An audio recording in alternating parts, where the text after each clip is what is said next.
Welcome to this edition of the Million Dollar Mastermind podcast.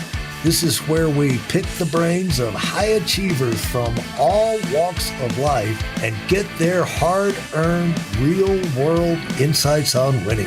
I'm your host, Larry Weidel. We talk about process, systems, whatever.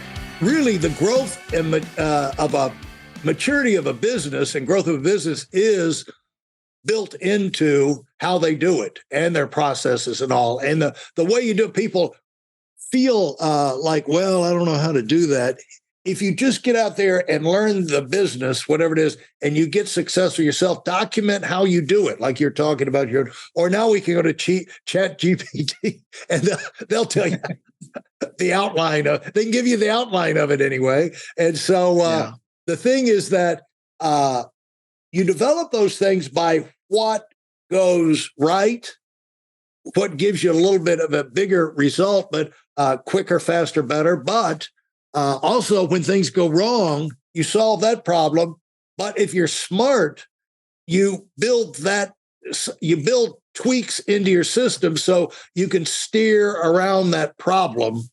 And if things go the way they're supposed to, you'll never have that come up as a problem again. And that's really how people get to be so productive like yourself, is you do so many of these things instinctively, and people would look at you like, how does he make those sales? How does he do all that?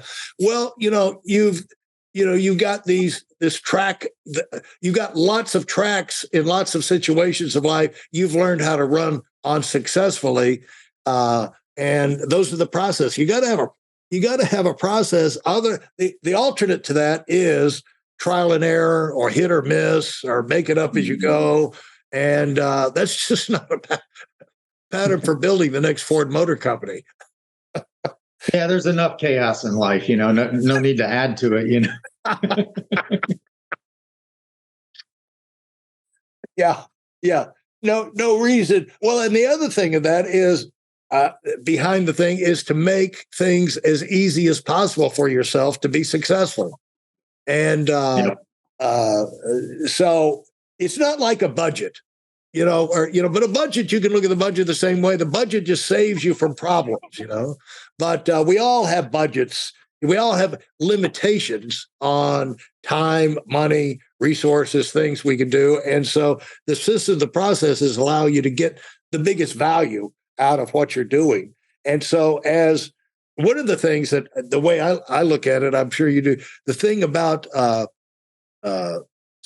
getting second guess, I always say to myself that when it comes to, am I going to quit something, or am I going to just give up on it, or am I walk away? It's like, I'm just not going to give the SOBs the satisfaction of saying I couldn't do it, because usually most things are not that hard, not that difficult. You just can. It's kind of like my Georgia Tech education. It's just incredibly annoying, and it wasn't that it was that difficult. It was just annoying, and a bunch of annoying professors that you had to accommodate to go through the gauntlet. It wasn't like it was, you had to be Einstein. You just had to be willing to put up with X amount of abuse to get that ticket. And but if you don't get it, it's like, oh, it's too hard for you, wasn't it? Too hard. Mm-hmm. Everything, no matter how you can explain it away, they hear it as an excuse. And I would just prefer to go through life without giving people an excuse to have those thoughts, especially when you can do it. It's just easier to get it done rather than being always starting over. And have you discovered that? Well, I think the one thing that I've learned over the years is, try to get the feedback directly back to you. If someone's not happy with something or someone's uneasy about something you're doing, if you give them the opportunity to tell you, and get it off their chest, right, and give you an opportunity to fix it or correct it, generally, they become a raving fan afterward, as opposed to, someone who's going to go out there and tell other people that they were disappointed in the job that you did. So, certainly no one's perfect. I'm not perfect. I make mistakes. Once in a while, as infrequently as possible, obviously. So, Yeah. but when I do make a mistake or I miss something, I go up to it. I talk to the person about it. We formulate a plan to get around it. And 99% of the time they're happy with that. They're satisfied with that.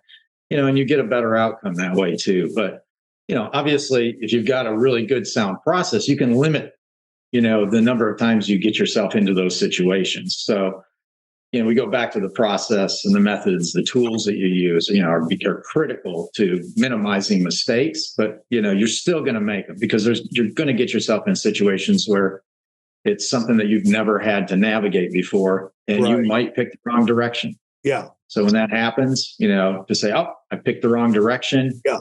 I see 3 ways to get back on course, option A, option B, option C.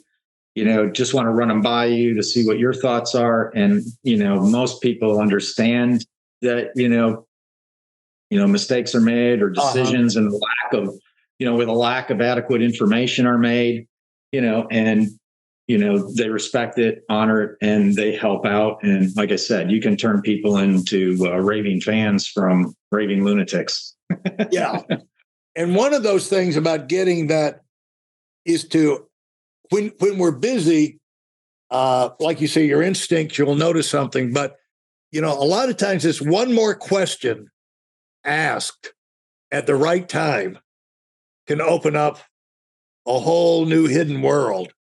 But if you're too busy and you just say, no, you really need to think about asking that extra, like, what question didn't I ask? What, and does that, I'm sure you can relate to that. Well, I can, because I have a wife who's Polish, and Polish people love to ask questions, so it's in her nature. I'm more English, Irish, Scandinavian, and you don't ask questions, you just barge through the wall. Right. So it's been a learning process, but she's taught me well. I think I'm doing much, much better at asking a lot more questions and probing, a lot more.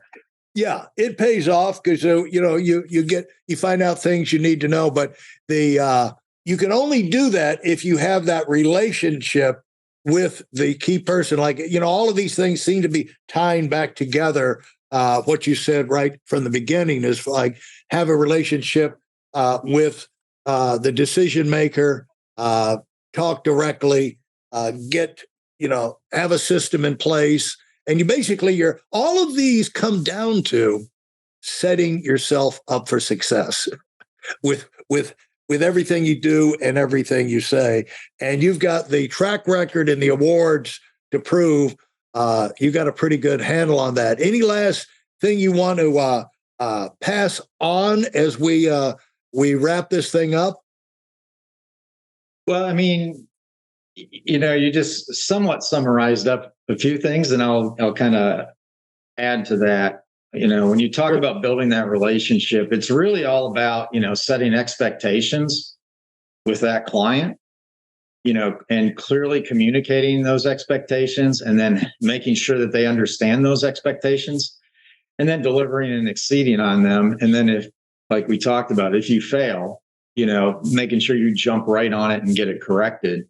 And, that's, I think, probably the key to success. I mean, you can, in communication nowadays, it doesn't always have to be, face to face. You can do Zoom meetings, you can do, phone calls, you can do, texts, you can, do all sorts of things, to communicate, to your clients, during each step of the process without, overburdening them. Yeah. So, I mean, I think that, technology is, again, another help in that. And it's something that you need to know how to use and leverage to aid those communications with your clients. And once you master that, I think, you're on your way to success for sure. Well, thanks so much, Eric. I'm really excited to see the success you've had. And the thing is, when you're, in your business, when you make a sale on of a business to another family, you create good things for the people that got that business sold, and they can be unleashed to go on and do things where they're empowered now to go on and do great things, fun things in their life. But also, you're empowering the new people to jump in and move up fast. And for people who want to be an entrepreneur, want to be their own boss and do great things, a lot of times buying another business is the best way to do it. Gives you a running start, and you've seen that yourself, right? Oh, without question. I mean, you don't have that, multi-year, effort poured into scaling the business up to, Right. A certain, level of income that makes you comfortable. You can literally go out, and leverage an acquisition of a business that's already generating that level of income.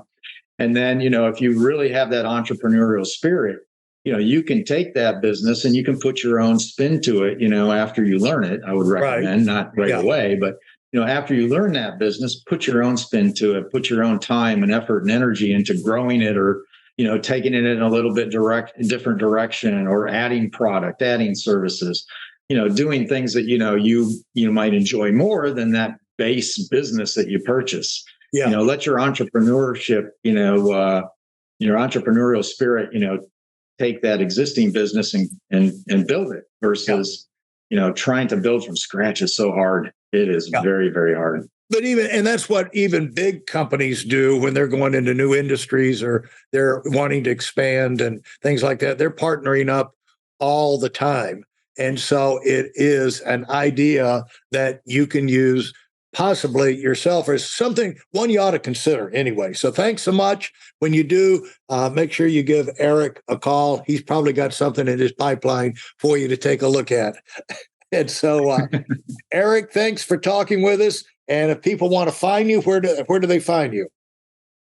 Yeah, I'm Eric Gall at Edison Business Advisors. My website is www.edison, Edison, like the inventor, B as in Bravo, A as in Alpha.com.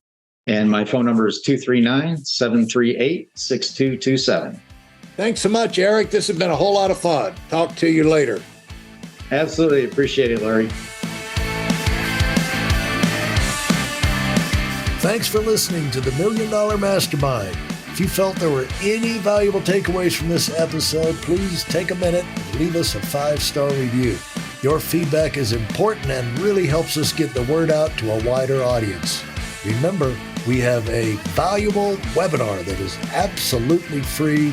Register for it right now at WeidelOnWinning.com. Thanks for listening.